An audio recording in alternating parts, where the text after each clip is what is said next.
மத்திய அரசின் வக்பு சட்ட திருத்த மசோதாவை எதிர்த்து தமிழக சட்டப்பேரவையில் இன்று தனி தீர்மானம் கொண்டுவர முடிவு செய்யப்பட்டுள்ளது.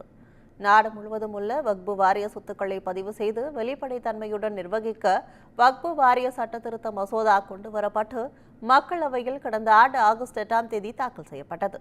இது சிறுபான்மையினருக்கு எதிராக உள்ளது என எதிர்க்கட்சிகள் குற்றம் சாட்டியதால் நாடாளுமன்ற கூட்டுக்குழு ஆய்வுக்கு சட்ட திருத்த மசோதா அனுப்பப்பட்டது. மசோதாவில் எதிர்க்கட்சி உறுப்பினர்கள் பரிந்துரைத்த பல்வேறு திருத்தங்களில் 14 திருத்தங்களுக்கு கூட்டுக்குழு ஒப்புதல் அளித்தது. அதன்பின் 655 பக்க அறிக்கை தயாரானது. இதற்கு கூட்டுக்குழுவில் இடம்பெற்ற எதிர்க்கட்சியை சேர்ந்த 11 உறுப்பினர்கள் எதிர்ப்பு தெரிவித்தனர். பெரும்பான்மை வாக்குகள் அடிப்படையில் அந்த அறிக்கையை கூட்டுக்குழு ஏற்றுக்கொண்டது. கூட்டுக்குழுவின் அறிக்கை நாடாளுமன்ற கூட்டத்தில் இரு அவைகளிலும் கடந்த மாதம் தாக்கல் செய்யப்பட்டது. இந்த மசோதாவிற்கு எதிர்க்கட்சிகள் கடும் எதிர்ப்பு தெரிவித்து வருகின்றன. இந்நிலையில் வக்பு சட்ட திருத்த மசோதாவை கைவிட வலியுறுத்தி தமிழக சட்டப்பேரவையில் இன்று தனி தீர்மானம் கொண்டுவரப்பட உள்ளது.